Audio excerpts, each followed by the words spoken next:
یہ سازش اتنی خطرناک ہے کہ اگر ایک ملک کی سب سے بڑی جماعت کو اگر آپ اس کی فوج کے سامنے کھڑا کر دیں اور ان کے اندر اختلافات پیدا کر دیں، اس سے زیادہ ملک کو نقصان کوئی چیز نہیں پہنچا سکتی۔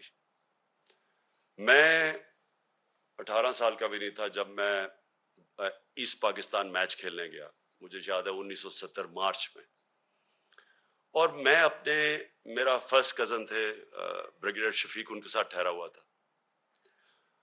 تب مجھے پتا چلا کہ وہ کتنی نفرت اپنی فوج کے اندر اور وہ بنگلہ دیش کی جو سب سے بڑی جماعت ہے اس کے اندر پھیل چکی تھی، اور اس کے بعد ہم سب جانتے ہیں کہ ہمارا ملک ٹوٹا۔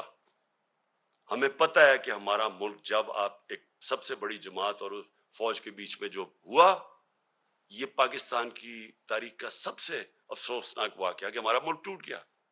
آج وہی کوشش کی جا رہی ہے۔ ایک پارٹی ہے پاکستان کے اندر جو پوری فیڈرل لیول کے اوپر پارٹی ہے، سارے صوبوں کے اندر پارٹی ہے، سب سے بڑا ووٹ بینک اس پارٹی کا ہے۔ وہ پارٹی اوپر سے لے کے گلگت سے لے کے قبائلی علاقے سے لے کے کوئٹہ سے لے کے کراچی، سندھ، پنجاب، سارے ملک میں آج وہ سب سے بڑی پاکستان کی پارٹی ہے، اور یہ سازش کی جا رہی ہے، اور سازش وہ لوگ کر رہے ہیں جو اس بیرونی سازش کا حصہ ہیں، کولیبریٹرز ہیں۔ اور اب یہ جو مرحلہ جس میں ہم اب آ رہے ہیں، یہ اب وہ مرحلہ ہے۔ اب یہ کیا کوشش کر رہے ہیں؟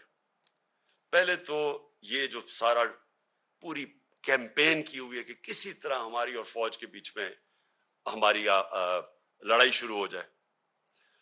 دوسری چیز کہ انہوں نے اب پورا پلان بنایا ہوا ہے کہ ہمیں پارٹی کو توڑنے کا پلان کا سب سے پہلی چیز آپ کے سامنے آ گیا الیکشن کمیشن نے، جو یہ فورن فنڈنگ کیس ہے۔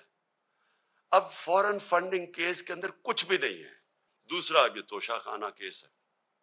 میں پھر اپنی قوم کے سامنے ایک اور چیز کہتا ہوں، ساروں کا جو اس ملک کے پرائم منسٹرز اور پریزیڈنٹ بنے ہیں، جو اس ملک کے اندر بڑے بڑے عہدوں پہ رہے ہیں، سب کو تحفے ملتے ہیں، آرمی چیف کو ملتے ہیں، سب کو ملتے ہیں۔ ساروں کو انویسٹیگیٹ کریں کہ کیا لیگلی جو بھی انہوں نے کام کیا ہے قانون کے دائرے میں کیا ہے یا کوئی چیز غیر قانونی کی ہے۔ میں آج پھر آپ کو کہتا ہوں، جس دن یہ ہوگا ساری چیزیں میں نے قانون کے بیچ میں کی ہیں، اور مجھے پتا ہے کہ کن کو انہوں نے قانون کے دائرے میں نہیں رہ کے کی۔ میں پھر اپنی قوم کے سامنے کہتا ہوں کہ دیکھیں، میرا یہ مان ہے کہ عزت صرف اللہ دیتا ہے، اور اللہ کی اجازت کے بغیر کوئی کسی کو ذلیل نہیں کر سکتا۔ تھوڑی دیر کے لیے آپ سب کو پاگل بنا سکتے ہیں، آج تک کوئی بھی ایسا پیدا نہیں ہوا جو سارا وقت سب کو پاگل بنا لے۔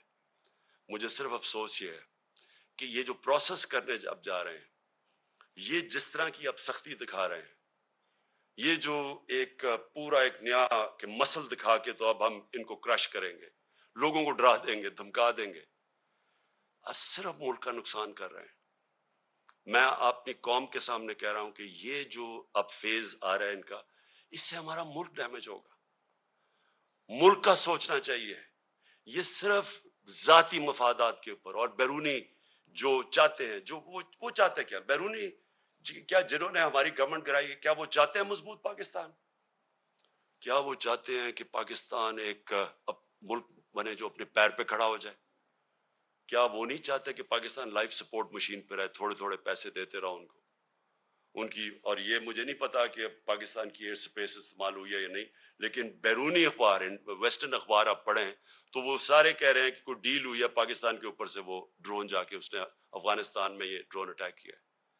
اگر ہم یہ کر رہے ہیں کہ جی تھوڑے سے پیسے مل جائیں گے اسے، میں پھر اپنی قوم کو کہنا چاہتا ہوں، دیکھیں ہم نے 80 کی دہائی میں پوری مدد کی، ٹھیک ہے، اس وقت مجاہد تھے ہم، ہمارے ہمسائے ملک پہ کسی کا دوسرے ملک کا قبضہ تھا، لیکن ہم استعمال ہوئے۔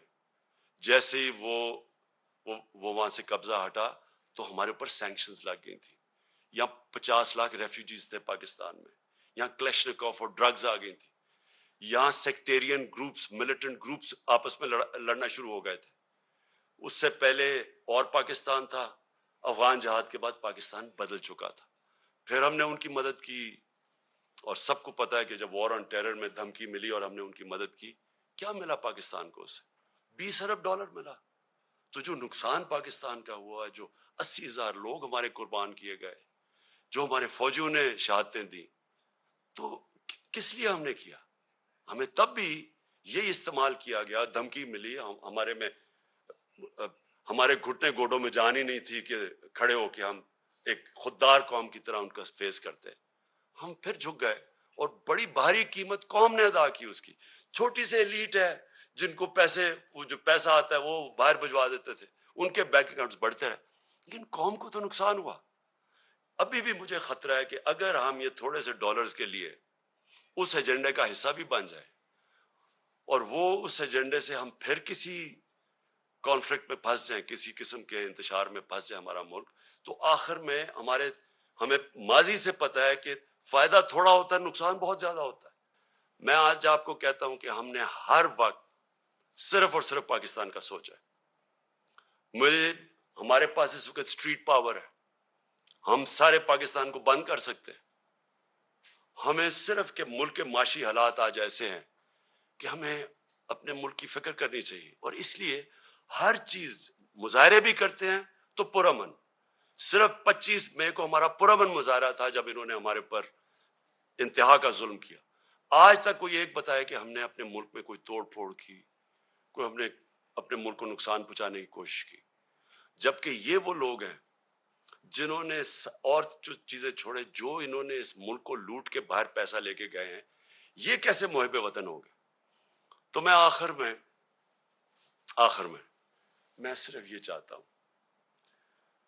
کہ یہ جو کوششیں ہو رہی ہیں سازش کر کے ایک ملک کی سب سے بڑی جماعت کو توڑنے کی، ہمارے لوگوں کو توڑنے کی بھی کوشش کی جا رہی ہے، اور کہ الیکشن میں کسی طرح یہ اتنے کمزور ہو جائیں کہ جب یہ الیکشن ہو، اور الیکشن کی پلاننگ کر رہے ہیں کہ یہ اتنے کمزور ہو جائیں، اور پھر نواز شریف آئے وہاں سے انگلینڈ سے، اور اس کے بعد کہیں کہ جی دیکھیں عمران خان کو بھی ڈسکوالیفائی ہو سکتا ہے اور وہ بھی ہو سکتا ہے، ہم دونوں کو ایک ملا دیں، اور اس کے بعد یہ پھر وہی اسی الیکشن کے ذریعے الیکشن کروائیں۔ یہ گیم ہے بیسکلی کہ کسی طرح ہمیں چھوٹا کر کے کٹ ٹو سائز کریں۔ میرا اگلا سوال یہ ہے، جو بھی یہ پلاننگ کر رہے ہیں، کیا یہ پاکستان کے لیے بہتر ہے؟ کیا پاکستان اس میں سے اس دلدل سے نکلائے گا؟ پاکستان کو تو اس وقت سب سے زیادہ ضرورت پولیٹیکل سٹیبلٹی کی ہے، کہ ایک تکڑی گورنمنٹ آئے، سٹیبل گورنمنٹ عوام کی پاور سے، جو پھر اس ملک کو اس دلدل سے نکال سکے۔ کیا اس میں یہ جو پلان بن رہا ہے، کیا اس میں پاکستان میں پولیٹیکل سٹیبلٹی آ جائے گی؟ اور جو بھی یہ پلان بنا رہا ہے، کیا اس کو اپنی ذات کا سوچ رہا ہے یا ملک کا سوچ رہا ہے؟ یہ صرف تھوڑے سے لوگ اپنی ذاتی مفادات کے لیے اس ملک کو ادھر لے کے جا رہے ہیں، اور مجھے افسوس سے کہنا پڑتا ہے کہ خدا نہ خواستہ یہ ادھر نہ چلا جائے کہ ہم سب کے لیے اس کو نکالنے کے لیے اپنی اور نیشنل سیکیورٹی کمپرومائز کر دیں۔ ابھی بھی مجھے خطرہ یہ ہے کہ ابھی بھی ہم کوئی ایسے فیصلے نہ کر لیں جس سے ہماری نیشنل سیکیورٹی کمپرومائز ہو۔